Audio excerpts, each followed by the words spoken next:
အားလုံးပဲမင်္ဂလာပါရှင် Orion Tarot Guidance Channel ကနေပြန်လည်ကြိုဆိုလိုက်ပါတယ်ဒီနေ့ကတော့ pop-up reading လေးတစ်ခုပေါ့နော်ဒီ reading မှာခေါင်းစဉ်အတိအကျမရှိဘူးမျက်နှာကိုပြောမယ်ပေါ့နော် reading ကြည့်ရင်လည်းမျက်နှာကိုပြောမယ်အဓိကတော့ love message ပေါ့အခြေအနေနဲ့ပတ်သက်တဲ့ channel message တွေတောင်းသွားမှာဖြစ်တယ်အဲ့တော့ကိုယ့်ရဲ့ခေါင်းထဲမှာလူတစ်ယောက်ပေါ်လာမယ်ဒီ reading ကိုကြည့်နေတဲ့အချိန်မှာ ex လည်းဖြစ်နိုင်တယ် situationship လည်းဖြစ်နိုင်တယ် crush လည်းဖြစ်နိုင်တယ်ကိုယ့်ရဲ့ relationship တွေက person လည်းဖြစ်နိုင်တယ်ပေါ့နော်အဲ့တော့သူနဲ့ကိုယ်နဲ့ကြားမှာdistance တခုရှိနေတာ separation တခုရှိနေတာဒါမှမဟုတ် no contact ဖြစ်နေတာပေါ့အဲ့တော့ဆက်ဆံရေးတွေကျဲနေတဲ့အချိန်မှာသူနဲ့ကိုယ်နဲ့စကားမပြောဖြစ်တဲ့အချိန်မှာသူစိတ်ထဲကနေကိုယ်ကိုဘာတွေပြောချင်နေလဲအဲ့ဒါနဲ့ပတ်သက်ပြီးတော့မှဒီ tarot card လေးကနေတစ်ဆင့် message တောင်းပေးသွားမှာဖြစ်တယ်အဲ့တော့ဒီ reading က collective reading ဖြစ်တော့လူတိုင်းနဲ့တော့ energy ကိုက်ချင်မှာကိုက်မှာပေါ့နော်အဲ့တော့ကြည့်နေနေကိုယ်နဲ့မကိုက်ဘူးကိုယ်နဲ့ကိုယ်သဘောမကျတဲ့အရာတွေပါလာတယ်ဆိုလို့ရှိရင်ကိုယ့်အတွက် reading မဟုတ်ဘူးလို့ယူဆပြီးတော့ကြော်သွားပေးလို့ရတယ်ဒီ reading ကိုမကြည့်ပဲနဲ့ထားခဲ့လို့ရတယ်ပေါ့နော်တကယ်လို့ကိုယ့်ရဲ့ wall မှာပေါ်လာတယ်ဆိုတော့ဒါဒီ message ကကိုယ့်ကိုသိစေချင်တဲ့ message တစ်ခုတလေပါနိုင်တယ်ဆိုတော့အဲ့ဒီထဲကနေပြီးတော့မှကိုယ်နဲ့ကိုက်ညီမယ်လို့ထင်တဲ့အရာကိုရွေးပြီးတော့ယူလဲရတယ်ဒါမှမဟုတ် entertainment အနေနဲ့ကြည့်လဲရတယ်ပေါ့နော်ဒါဆိုလို့ရှိရင် Orion reading လေးဆက်ပြီးတော့တွားလိုက်မယ်နော်အဲ့ဒီနေ့ကဒီ deck လေးနဲ့ဖတ်ပေးမယ်ပေါ့အဲ့တော့လက်ရှိအနေနဲ့ကိုယ်နဲ့သူနဲ့ကြားကenergy ကဘလို့အနေထားရှိနေလဲဆိုတာနဲ့ပတ်သက်ပြီး energy check လေးတစ်ချက်လုပ်မယ်ပေါ့နော် What is the main energy between the collective readers and the other person What is the main energy between the collective readers and a specific person on their mind ကိုယ့်ရဲ့စိတ်ထဲမှာရှိနေတဲ့သူနဲ့ဒီ collective reading ကိုဖတ်ထားတဲ့သူတွေရဲ့ခြားမှာရှိနေတဲ့ energy ကဘာများဖြစ်မလဲ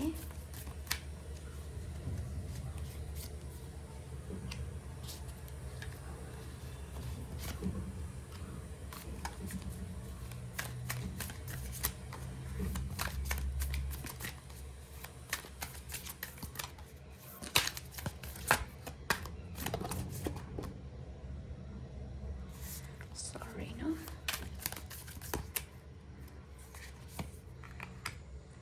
Oh, my energy are so sweet. ဒီမှာ separation ဖြစ်နေတဲ့သူတွေတောင်ပါရောပါရလားဥပမာ separation ဆိုရင်တော့မှရှောင်လွှဲလို့မရတဲ့အခြေအနေတစ်ခုခုကြောင့်ဒါ distance တစ်ခုရှိနေတဲ့သူတွေလို့တွေ့တယ်ဥပမာသူကတခြားဒေသမှာအလုပ်သွားလုပ်ရတာနိုင်ငံခြားမှာအလုပ်သွားပြီးတော့လုပ်ရတာငွေရှာရတာအဲ့လိုမျိုးတွေသွားပြီးတော့လုပ်နေတဲ့သူတွေလို့တွေ့ရတယ်တကယ်တော့ဒီနေ့ energy လေးကအရင်ကောင်းနေရပေါ့နော်တချို့ relationship committed relationship ထဲမှာရှိပြီးသားလူတွေဖြစ်မယ်တစ်ဖက်နဲ့တစ်ဖက်လည်းမေတ္တာအပြည့်ရှိနေရပေါ့လေမေတ္တာတရားတွေအပြည့်ရှိနေပြီးသားလူတွေဆိုတာမျိုးကိုတွေ့ရတယ်ဒီမှာဆိုလို့ရှိရင်ဒီ nine of cups energy လေးကြားတဲ့အချိန်မှာဒီ collective reading ကိုကြည့်နေတဲ့သူတွေနဲ့ other person specific person ရဲ့ကြားထဲမှာပေါ့နော် maybe ဟို egocentric ဖြစ်တဲ့အပိုင်းလေးများပါနိုင်မလားလို့စိတ်ပူမိတာဒါပေမဲ့နောက်ထပ်ကျလာတဲ့ cat လေးကအမြင်တဲ့အတိုင်းပဲ two of cups energy နဲ့နောက် queen of cups energy နဲ့တွေ့နေတာဆိုတော့တယောက်ကသူ့ရဲ့ဒီ life အတွက်ဒါမှမဟုတ်ဒီသူ့ရဲ့ life အတွက်ဆိုတာထက်ဒီ relationship အတွက်အကျိုးရှိစေမဲ့အရာတွေကိုရှာဖွေပြီးတော့ယဉ်နှိမ့်မြုပ်နှံနေတဲ့အချိန်မှာနောက်တစ်ယောက်ကလည်းစိတ်ရှည်စွာနဲ့စောင့်စားနေတယ်ဆိုရင် energy မျိုးကိုတွေ့တယ်မြစ်တာအပြည့်နဲ့ပေါ့နော်တအုပ်နဲ့တအုပ်ဒီမှာ cups တွေကြီးပဲကြာတာဒီ situation ဒီ relation ဒီ situation ဟာချစ်ချင်းမြတ်တာအပြည့်ရှိတယ်ချစ်ချင်းမြတ်တာအပြည့်ရှိတယ်တချို့ဆို soulmate person လေးဖြစ်နိုင်တယ်လူတစ်ယောက်ဟာ available မဖြစ်တဲ့အချိန်မှာသူ့ရဲ့ဘဝကို struggle လုပ်နေရတဲ့အချိန်မှာဘဝအတွက်အရေးကြီးတဲ့အရာတွေကိုရှာဖွေနေတဲ့အချိန်မှာနောက်ထပ်တဦးတစ်ယောက်ကလည်းဒီနားလည်မှုအပြည့်နဲ့စောင့်စားနေရဆိုတဲ့ energy မျိုးကိုရတယ်ပြီးတော့တစ်ယောက်နဲ့တစ်ယောက်ပေါ့နော်လုံးဝအပြန်အလှန် devoted လုပ်ထားတယ် committed လုပ်ထားတယ်ဆိုတဲ့ဒီဆက်ဆံရေးကိုတွေ့တယ်မရောက်သေးဘူးဆိုလို့ရှင်လဲ situationship တွေဆိုလို့ရှင်လဲမကြခင်မှာရောက်သွားနိုင်မယ်ဆိုတဲ့အနေအထားမျိုးကိုတွေ့ရပေါ့နော်။ဘာကြောင့်လဲဆိုတော့တယောက်တစ်ယောက်ကချက်ချင်းမြတ်တာကွာအပြန်အလှန်ရှိတယ်။အပြည့်အဝလည်းဖလှယ်ခြင်းနဲ့စိတ်ရှိရဆိုတာမျိုးကိုတွေ့ရတယ်။အဲ့တော့ဒီလိုအခြေအနေကိုရောက်ဖို့စောင့်စားနေရလို့တွေ့ရပေါ့နော်။တူကဒီ relationship အတွက်ကို stability ကိုပေးမယ်ဆိုလို့ရှင်နောက်ထပ်တစ်ယောက်ကမြတ်တာတရားကိုအပြည့်ပေးနိုင်တယ်ဆိုတာမျိုး balance ဖြစ်တဲ့situation မျိုးလို့တွေ့ရတယ်အဲ့တော့ဒီ reading ကပြောရမယ်ဆို no contact ဖြစ်နေရဲဆိုရင်တော့မှတစ်ဖက်သူဒီကိုအပြည့်အဝသတိရတယ်ကိုနဲ့ dealing လုပ်ခဲ့တဲ့အချိန်တုန်းကလည်းကိုအပြည့်အဝချစ်ခဲ့ရဆိုတဲ့ energy မျိုးကိုတွေ့ရပေါ့နော်တကယ်လို့ဒီ relationship ထဲက person တွေကိုကြည့်လိုက်တာဆိုလေအဲ့ဒီလူဒီသူ့မှာတခြား option မရှိဘူးကိုမကိုပဲဆိုတာမျိုးတွေ့ရတယ် situationship ဆိုလို့ရှိရင်လေအဲ့ဒီလူကိုယုံကြည်လို့ရလားဆိုလို့ရှိရင်ကိုပုံမှာပေါ့နော်သူ့မှာစိတ်ဝင်စားမှုအပြည့်ရှိရဲပြီးတော့ချစ်ချင်းမြတ်တာအပြည့်ရှိရဲဆိုတဲ့ energy မျိုးကိုတွေ့ရတယ်ပေါ့အဲ့တော့ဒါကတော့ main energy ပေါ့နော်အဲ့ဒါဆိုရင်ဒီ situation ဒီ relationship ကဘာဆက်ဖြစ်မှာလဲဒီမှာလဲ401စိတ်ကြဒီ situation ဒီ relationship ကရှေ့ဆက်ပြီးတော့မှဘာတွေဖြစ်ဖို့ရှိလဲအဖြစ်ကတော့အရန်ကိုရှင်းနေပြီပေါ့နော်ဘာတွေများဖြစ်နေလို့ဒီ collectively ကဒီ reading ကိုလာပြီးတော့ကြည့်ကြတာလေဘာတွေ shaking ဖြစ်နေလဲဒီ situation မှာ main energy လေးကတော့အရန်လှနေပြီဆိုတော့ဘာတွေဖြစ်ပျက်နေတယ်လဲပေါ့နော်သူရဲ့ life မှာအရင်ကြည့်လိုက်မယ်သူရဲ့ life မှာဘာတွေများဖြစ်ပျက်နေတယ်လဲ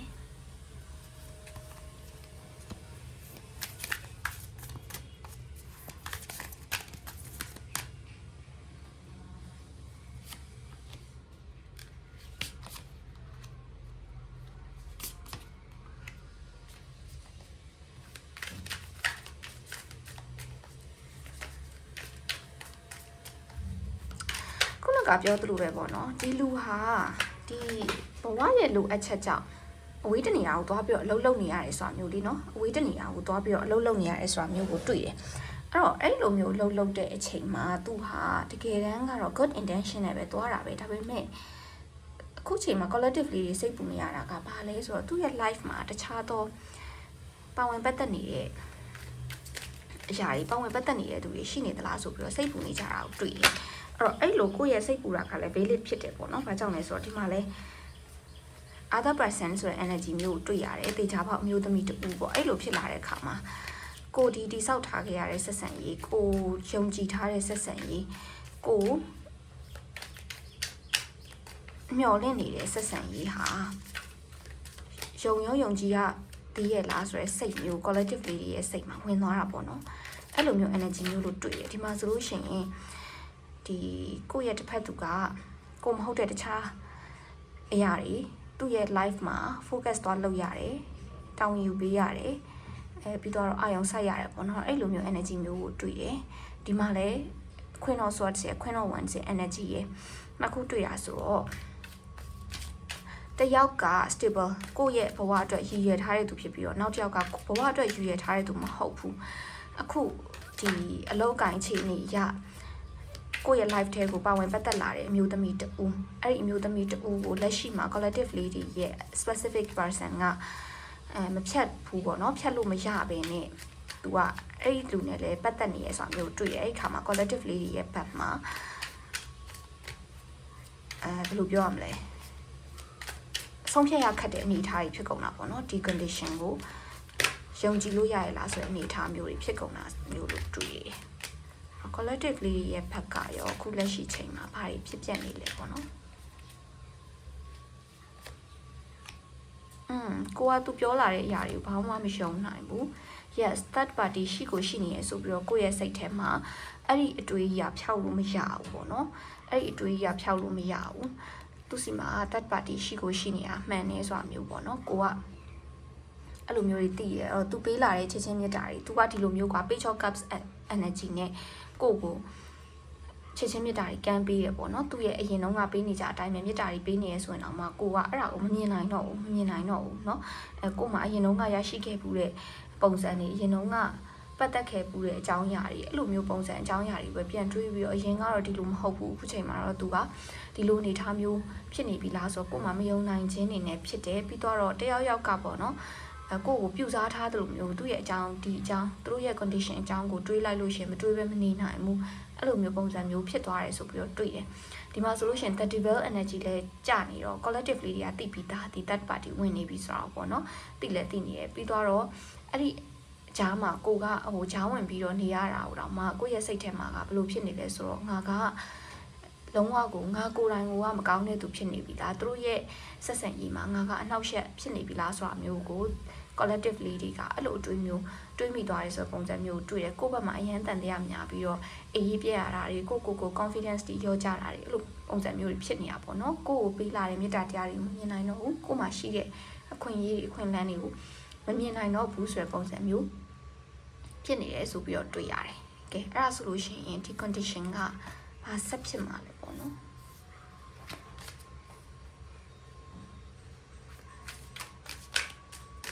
တစ်ဖက်သူကကိုယ့်ရဲ့ပုံမှာဘယ်လိုမျိုးတွေးရှိလဲ other party ပုံမှာဘယ်လိုတွေးရှိလဲဆိုတာကြည့်မယ်နော်အဲ့တစ်ဖက်သူကကိုယ့်ရဲ့ပုံမှာဘယ်လိုတွေးမြင်ရှိလဲတစ်ဖက်ချမ်းကိုဘယ်လိုမျိုးတွေးမြင်ရှိလဲပေါ့နော်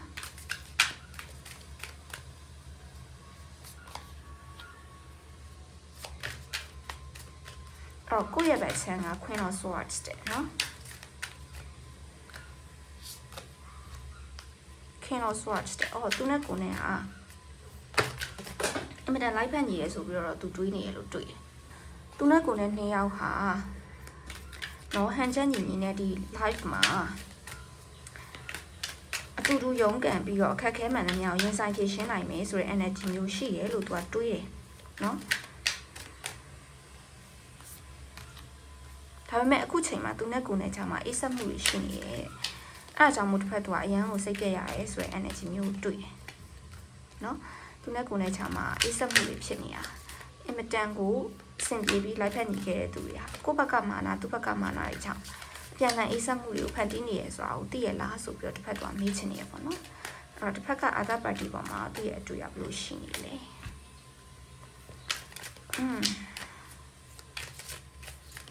ကိုတော့အင်မတန်ကိုသူ့အတွက်သူ့ရဲ့ life အတွက်အရန်ကိုအဆင်ပြေတဲ့သူလို့တွေးပေမဲ့တစ်ဖက်ကိုကြားလဲလက်မလွတ်သေးဘူးattachment တွေတကယ်ကိုရှိနေတာပေါ့နော်တစ်ဖက်ကိုလက်မလွတ်ဘူး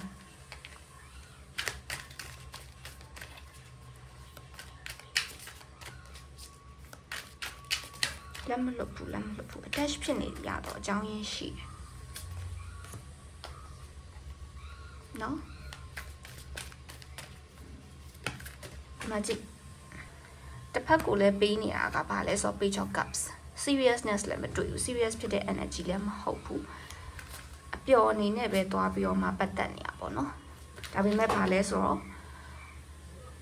four pentacles နဲ့ the devil's energy နဲ့ကြတော့လက်လည်းမလွတ်ဘူးအဲ့လိုပုံစံမျိုးဖြစ်နေတာအဲ့ဒါက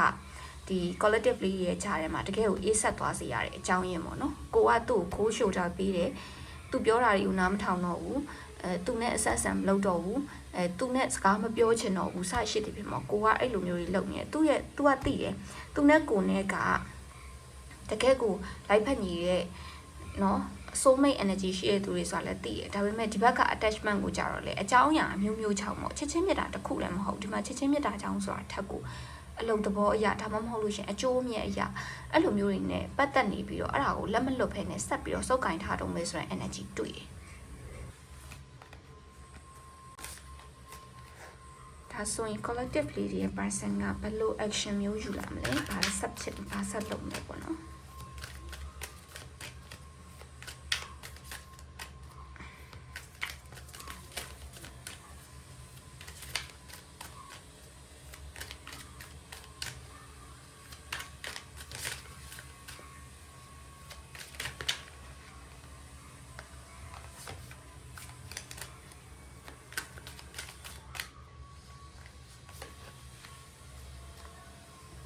King of Swords ထက်ကြပြန်ပြီ Five of Pentacles ဒီကတ်တွေပဲကြားတယ် The World and the Last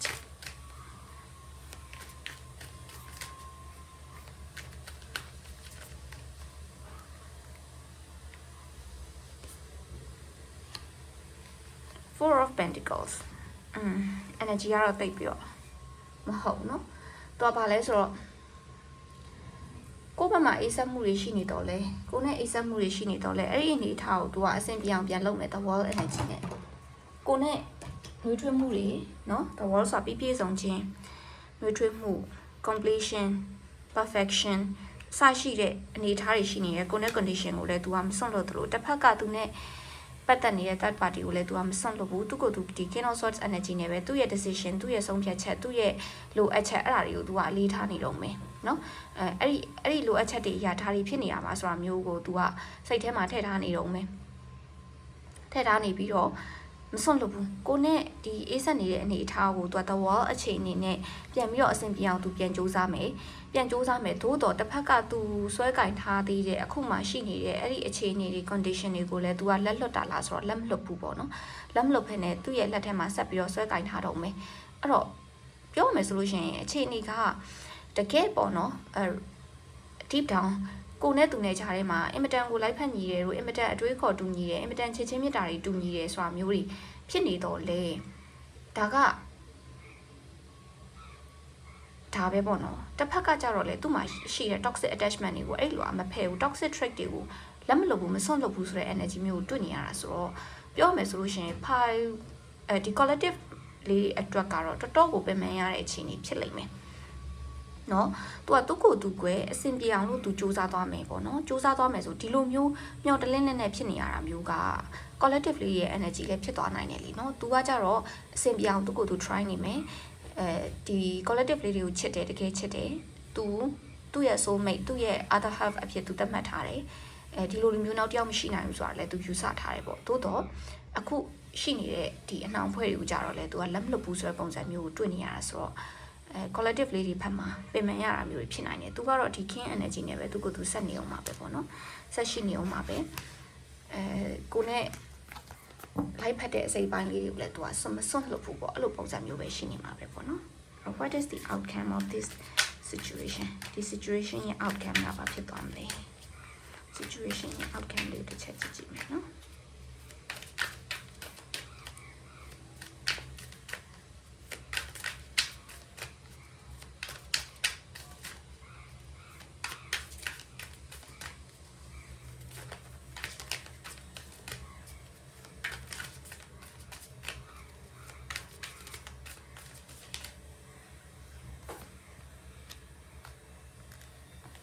Nine of Cups, Ten of Pentacles, and Five of Swords. Now, so not the gately, Jibani. Now, so not the gately, Jibani. Mask lotari situation here, mini yaro, me no.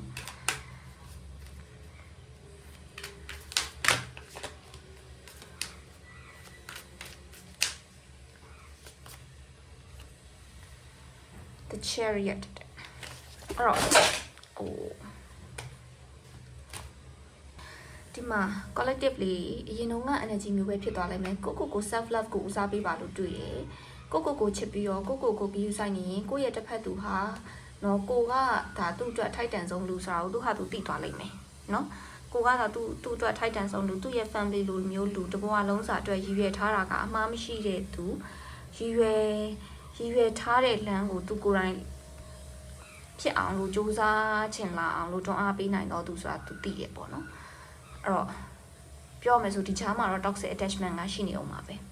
ကိုယ့်ရဲ့စိတ်ညစ်စရာအရာတွေအဲ့ဟာတွေကို ignore လုပ်ပြီးတော့ကိုယ့်ဟာကိုယ် self love နဲ့နေတချို့လူတွေ move on ရမလားဆို yes move on မှာ move on လဲဆိုတော့က highest form of self love ပဲเนาะကိုချစ်တဲ့အထဲမှာအမြင့်ဆုံးပဲတခြားသူတွေကိုကိုယ့်ရဲ့စိတ်ထဲမှာသူ့ရဲ့ impression တွေသူ့ရဲ့လောက်ရက်တွေသူ့ရဲ့အပြုတ်မှုတွေသူ့ရဲ့အမှုကျင့်တွေအဲ့ပြုတ်မှုတွေအမှုကျင့်တွေဆိုတဲ့စီမှာကောင်းတာပဲဖြစ်ဖြစ်ဆိုးတာပဲဖြစ်ဖြစ်ကိုယ့်ပေါ် effect မဖြစ်တာကိုပြောတာသူကကိုယ့်ကိုအရန်နေချစ်ပြနေတယ်ကိုယ့်ရဲ့စိတ်ထဲမှာအရန်ကို very special ဆိုပြီးမခံစားရတော့ဘူးဒီလိုပဲเนาะဒီလိုပါပဲဒါပုံမှန်ပဲပေါ့เนาะကောင်းကောင်းချစ်ခံလိုက်တယ် okay သူမချစ်တော့ဘူးဆိုလဲအဆင်ပြေတယ်အဲ့တော့တစ်ဖက်သူကကိုယ့်ကိုနာကျင်စရာတွေလာပေးနေပြီဆိုရင်လည်းအဲ့နာကျင်စရာတွေကိုမယူတော့ဘူး okay သူမချစ်လဲငါချစ်လို့ရတယ်ဆိုတာမျိုးအဲ့ဒါက highest form of self love ပဲအဲ့ဒါမျိုးရှိရမယ်သိလားဒီ energy ကိုပထမဒီဟွာရဲ့ energy ပေါ့နော်ဒီတစ်ဖက်လူရဲ့ energy လို့ထင်လိုက်ပေမဲ့ Ten of Pentacles လေးကြာလာတယ်ဆိုမဟုတ်ဘူးဒီ collective လေးတွေအတွက် guidance message ဆိုတာမြင်သွားတယ် collective လေးကိုချစ်ပါကိုရက်တည်နိုင်တဲ့သူတွေလို့လည်းဒီမှာမြင်နေပေါ့နော်တစ်ဖက်သူကိုကmaterially เนาะ materialistic ဖြစ်နေတစ်ဖက်သူကိုအဲ့လိုမျိုးတွေမိကိုနေရတဲ့လူမျိုးတွေလို့တော့သိမတွေ့ဘူးကိုရက်တည်နိုင်တယ်ကိုချောက်ကိုရက်တည်နိုင်တယ်ကိုရဲ့အနေထားတစ်ခုရှိရလူလို့တွေ့တယ်တစ်ဖက်သူထွက်ကကိုကချစ်ချင်းမြတ်တာအစစ်မှန်ဝယ်ပေးထားပြီးတော့ဒီလင်လုံးနေတဲ့ relationship လိုမျိုးလို့တွေ့ရပေါ့နော်အဲ့ဒီခါကျတော့ကိုself love ထားပါ move on လုပ်ချင်တယ်ဆို move on လုပ်ပါတစ်ဖက်လူကပြန်ရောက်လာမှာပဲเนาะကိုချစ်တယ်ဆိုပြန်ရောက်လာမှာပဲအဲ့တော့ကိုကပဲ family လိုလူမျိုးကိုကပဲသူ့အတွက် stability ဘဝအတွက်ပြည့်စုံမှုကိုပေးနိုင်တဲ့သူမျိုးဆိုတာသူကောင်းကောင်းသိရယ်နော်အဲ့တော့ဒီ 5 of swords energy နဲ့တစ်ဖက်သူကိုယ်တိုင်သူသွားနေတဲ့အရာတွေကိုသူဖြတ်ချလာပါလိမ့်မယ်ကိုယ့်စီ chariot energy နဲ့ပြန်ရောက်လာပါလိမ့်မယ်နော်အဲ့တော့အဲ့ဒီအချိန်မှာတော့တေချာတာကနောင်ဖွဲ့တွေအားလုံးကင်းရှင်းသွားဖို့လိုတယ်ကင်းရှင်းသွားမှ sorry collectively လက်ခံပါအကြောင်းလဲဆိုတော့ a lot of cheating energy ကိုဒီထဲမှာနောက်ဆုံးเนาะဒီ outcome အထီကိုတွေ့နေရသေးတယ်လုံးဝ cheat လုပ်ထားတဲ့အစိပ်ပိုင်းလေးတစ်ခုမြင်တာနဲ့ကိုလက်ခံပါနဲ့ကိုကအရင်တော့မြင်ခဲ့တယ်မလားကိုက Queen of Swords energy နဲ့ရှိတာပါ Queen of Swords energy နဲ့ရှိနေတဲ့သူဖြစ်တယ်ကိုကပြတ်သားတယ်ပြီးတော့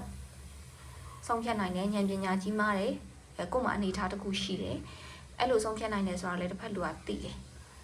သိတဲ့အတွက်သူ့မှာတချို့သောຢာတွေကိုကိုယ့်စီကနေဖုံးကွယ်ထားတာမျိုးတွေရှိနိုင်တယ်ပေါ့နော်ဖုံးကွယ်ထားတာမျိုးတွေရှိနိုင်တယ်ကိုကဖုံးကွယ်ထားမှန်းတည်ရက်နဲ့အခုကိစ္စဟာကိုခွင့်လို့ပြရမယ့်ကိစ္စဖြစ်တယ်ပေါ့ဒီ collective လေးတွေဟာအဲ့အခုဖြစ်ပျက်နေတဲ့ကိစ္စတွေကိုသိပြီးသားဖြစ်တယ်ပေါ့နော်သိနေမှလည်းတစ်ဖက်သူကသိတယ်ဒါပေမဲ့သူကိုယ်တိုင်မရှောင်နိုင်ဘူးမယုံထွက်နိုင်ဘူးဆိုတော့သူအဲ့လိုမျိုးပုံစံမျိုးပဲနေနေလို့တွေ့ရပေါ့နော်အဲ့ခါကျတော့ဒီ collective ဒီ 1 2 3ပဲပြောမိနေเนาะဒီ collective လေးတွေကိုကြည့်ရတဲ့သူအနေနဲ့ကို self love ထားမယ်လို့တွေ့ရ you know your worth ပေါ့နော်ကိုကဒီ titan တဲ့လူတယောက်ဆိုတာကိုသိရဆိုလို့ရှိရင် collective လေးရဲ့လူကပြန်ရောက်လာမှာပါသူ့ရဲ့အရှုပ်တွေကိုသူဖြည့်ရှင်းပြီးတော့အဲ့ဒီအချိန်မှာတခုပဲကိုကဒါတွေတကယ်ရှင်းလင်းသွားတာသိချလားဆိုတာကိုကြည့်ဖို့ပဲလိုတာပေါ့နော်အဲ့တော့ဒီမှာအဖြူမဲနန်းလမ်းနှစ်သွယ်ရှိရဲ့ chariot မှာဆိုလို့ရှိရင်လည်းအဲ့ဒီအချိန်ထိလာပြီးတော့ရှုပ်ထွေးနိုင်သေးတယ် 5 of swords energy နဲ့ရှိနေတာဆိုတော့အဲ့ဒီအချိန်ထိမှ तू ကမဖြတ်နိုင်သေးဘူးဆိုလို့ရှိရင်တော့ collective လေးတွေကသူ့ကိုဖြတ်ဖို့ပဲရှိရပေါ့နော် move on လုပ်ရမယ် 9 of cups energy ကိုရမယ်ဒီနှစ်ခုရဲ့ကြားကိုကြိုက်တာသွားလို့ရတယ်လीနော်ကိုက single ဖြစ်နေမှာလားဒီလိုမျိုး family union အနေနဲ့သွားမှာလားဆိုတော့ကိုဆုံးဖြတ်ခံခွင့်ရှိရအဲ့တော့သူ့ဘက်ကအခြေအနေပေါ်မူတည်ပြီးတော့ collective လေးတွေကကောင်းကောင်းဆုံးဖြတ်နိုင်တဲ့သူတွေလို့တွေ့တယ်အဲ့ဒီခါကျတော့ဒီ relationship မှာ stuck ဖြစ်မနေပါနဲ့ဒီကိစ္စနဲ့ပတ်သက်ပြီးတော့ဒီအခြေအနေနဲ့ပတ်သက်ပြီးတော့မှကို့မှာစိတ်ညစ်စရာတစ်ခုလို့စိတ်ထဲမှာရှိပြီးတော့ထားပြီးတော့မှစိတ်ညစ်မနေနဲ့ပေါ့နော်တစ်ဖက်သူပြန်ရောက်လာလိမ့်မယ်အဲ့ဒီဘာကြောင့်လဲဆိုတော့ကိုယ့်ရဲ့ self worth ကိုသူသိတယ်ပေါ့နော်သူသိတာဖြစ်တဲ့အတွက်ပြန်ရောက်လာလိမ့်မယ်အဲ့တော့ကိုချစ်ဖို့ပဲလိုတာကိုအပြစ်တင်မှာနဲ့နော်ပြစ်တင်မတင်မှာနဲ့ဒီမှာလဲ four swords energy လေးကြာနေတာ healing ပေါ့နော် healing လုပ်ဖို့အတွက် universe က message ပေးနေပြီအထိနာတဲ့ပုံစံမျိုးတွေနဲ့အရန်ကြီးပြိုလဲကြေကွဲနေအောင်မျိုးတွေမလုပ်ပါနဲ့ဆိုပြီးတော့မှဒီမှာ message ရတယ်ပေါ့နော်အဲ့တော့တစ်ဖက်သူပြောချင်တဲ့စကားလေးနဲ့ပတ်သက်ပြီးတော့မှ oracle message လေးတစ်ချက်ကြည့်မယ်ပေါ့နော်ဒီတော့တစ်ဖက်သူက collective လေးတွေကိုပြောချင်တဲ့စကားတွေကဘာများဖြစ်မလဲ collective လေးတွေကိုတစ်ဖက်သူကပြောချင်တဲ့စကားတွေကဘာများဖြစ်မလဲ what does the other person wants to tell us to collective readers what is the specific person wants to tell us to the collective readers collective lady would by the Pyogenes Karia Banya Pimle. My life is not as together as it seems. I know I messed up everything to the to la collective lady thing out to the Chori Chichima set to Piatabi that pit me. Chori Chichima set to Piata pit me. အဲ့ချိန်မှာသူ့ရဲ့ဘဝရပ်ဘလို့မအောင်ဆင်မပြေပါဘူးတဲ့ပြီးတော့ငါမှားသွားတယ်ငါအရန်ကိုရှုပ်လိုက်တယ်ဆိုတာငါသိပါတယ်ပြီးတော့ငါမရှိဘဲနဲ့နေရောပျော်နေလားဆိုတာငါအရန်သိချင်နေအဲ့တော့ငါနာမနေမရှိတော့ဘူးဆိုတဲ့အမှန်တရားပေါ့နော်ဒီ truth ကိုအဲ့လိုပဲတွေ့တယ်ဒါမှမဟုတ်ရင်သူတွေးရလည်းဖြစ်မယ် collective လေးတွေကဒီမှန်တရားကိုသိသွားတဲ့အချိန်မှာအရန်နာခြင်းခံစားရတာကိုသူသိသွားတယ်ပေါ့နော်အဲ့တော့အညာတွေဆိုလို့ရှင်သူအိတ်မပြောဘူးကိုယ့်အကြောင်းပဲစဉ်းစားနေတယ်အဲ့တော့သူမရှိဘဲနဲ့ပျော်နိုင်နေပြီလားတခြားသူတွဲသွားတော့မှာလားသူလိုမျိုးပဲပြန်ပြီးတော့လှုပ်တော့မှာလားဆိုပြီးတော့သူတွေးမိနေရတယ်ဆိုပြီးတော့မှတွေ့ရပေါ့နော်အခုချိန်မှာသူ့ဘဝကြီးအဆင်ပြေမနေပါဘူးတဲ့အဆင်ပြေမနေဘူးဆိုပြီးတော့ collective လေးကိုပြောချင်တယ်တကယ်တော့ပြောမယ်ဆိုဒီ situation ကရင့်ကျက်တဲ့ situation တော့ဖြစ်မယ်တက်လှုပ်ချစ်နေတာတို့ဘာလို့အဲ့လိုမျိုးတွေဖော်ပြနေတာအားမပါအောင်သူလှုပ်လိုက်တဲ့သူ့ရဲ့လှုပ်ရက်ကိုသူသိတယ်အဲ့ဒါကအရန်ကို messed up ဖြစ်သွားတယ်ပေါ့နော်အရန်အရှုပ်ထွေးကိုဖန်တီးပစ်လိုက်တယ်ဆိုတာကိုသူကိုယ်တိုင်သိရပေါ့အဲ့လိုသိနေပြီးနောက်မှာသူက collective လေးရဲ့ဘဝမှာအရန်နာကျင်ခံစားရသွားလို့သူ့ကိုမုန်းသွားပြီးတော့မှနောက်တစ်ယောက်ကိုရှာတော့မှလားဆိုပြီးတော့မှသူတွေးမိပြီးတော့အိတ်မပြောဘူးလို့တွေ့ရပေါ့နော်အဲ့တော့ what is the final message ပေါ့နော်အဲ့တော့ I bury myself in work to forget you တဲ့အခုချိန်မှာသူလည်းတအားနာကျင်ခံစားနေရတော့ကိုယ်ကိုမိထားဖို့အတွက်အလုပ်ထဲမှာသူခေါင်းနစ်ပြီးတော့မှနေရတယ်ပေါ့အဲ့လိုမျိုး message မျိုးတွေ့တယ်အဲ့ဒီခါကျတော့သူလည်း healing လုပ်ရမယ်ကိုယ်လည်း healing လုပ်ရမယ်ဒီကနေပြီးတော့မှနှစ်ယောက်စလုံးကဒီဒဏ်ရာတွေကနေပြီးတော့မှကျက်သွားဖို့အတွက်အချိန်တစ်ခုလိုတယ်ပေါ့နော်သူလည်းပြန်စဉ်းစားရမယ်ကိုယ်လည်းပြန်စဉ်းစားရမယ်အဲ့တော့သူ့ရဲ့ third party ကိုသူပြီးတိုင်းဖြတ်တောက်ဖြစ်ဖို့အတွက်ဆိုလို့ရှိရင်သူ့မှာလည်း long time လို့တို့ကို့မှာလည်း long time လို့ရပေါ့နော်အဲ့တော့ကိုစီဘယ်လိုမျိုးအရာတွေကိုလက်ခံနိုင်တယ်လက်မခံနိုင်ဘူးဆိုတာအခုချိန်မှာညှိယူကြရမယ့်အချိန်ဖြစ်တယ်အဲ့တော့တယောက်နဲ့တယောက်ကတော့ဘယ်လိုမှညှိလို့မရတော့ collective လေးကသူ့ရဲ့ဒီသူ messed up လုပ်ထားတဲ့အကြောင်းအရာတွေကိုသိသွားတဲ့အချိန်မှာသူကိုယ်တိုင်နဲ့စကားလာမပြောရတာဖြစ်နိုင်တယ်ကိုယ်ကိုမျက်နှာမပြရတာဖြစ်နိုင်တယ်ပေါ့နော်အဲ့ဒီခါကျတော့အခုချိန်ဟာတယောက်ချင်းစီဒီ separate ဖြစ်နေရဆို separate ဖြစ်နေတဲ့အတိုင်းပဲအပြေရှာကြရမယ်အသီးသီးအပြေရှာကြရမယ်အချိန်ဖြစ်တယ်အဲ့တော့အချိန်ကာလတစ်ခုရောက်ရင်တော့သူပြန်ပြီးတော့ရောက်လာလိုက်ဦးမယ်အဲ့ဒီခါမှာလက်ခံတာမလက်ခံတာကတော့ collective လေးတွေရဲ့ကိုယ်ပိုင်ဆုံးဖြတ်ချက်ဖြစ်တယ်ပေါ့နော် outcome မှာတော့ကိုလက်ခံလိုက်ရင် Ten of Pentacles လိုမျိုးရေရှည်ထိ marriage အထိသွားနိုင်တဲ့ရေစက်မျိုးလို့တော့တွေ့တယ်ဒါပေမဲ့ collective လေးတွေရဲ့ကိုတန်ဖိုးထားတဲ့အရာတွေကိုယ့်ရဲ့ဆုံးဖြတ်ချက်တွေဆိုတာလည်းရှိအောင်ပါပေါ့နော်ကိုယ့်ရဲ့ tolerance ကဘယ်လောက်ရှိလဲcheating case တွေကို zero tolerance လားဒါမှမဟုတ်လို့ရှိရင်ကိုဟာတစ်ချိန်တစ်ခါမှားတဲ့သူခွင့်လွှတ်နိုင်တဲ့သူလားအဆရှိတဲ့ဖြစ်ပေါ့နော်သူရဲ့ဒီကာလမှာသူလုပ်လိုက်တဲ့ action တွေကဘာလဲဆိုတဲ့ပုံမှာမူတည်ပြီးတော့မှ collective လေးတွေရဲ့ဆုံးဖြတ်ချက်ဖြစ်တယ်အဲ့တော့ဒီနေ့ reading ကတော့ဒီလောက်ပါပဲအခုအခြေအနေလေးကိုပဲဒါ message အနေနဲ့ပေါ့နော် channel message အနေနဲ့ဖတ်ပြပေးရဖြစ်ပါတယ် energy guide တယ်ဆိုရင် Orion ရဲ့ YouTube channel ကိုလည်း subscribe လုပ်ထားပေးဖို့အတွက်ဖိတ်ခေါ်ပါတယ် Orion တို့နောက်ထပ် reading တွေကြမှာပြန်တွေ့ကြမယ်နော်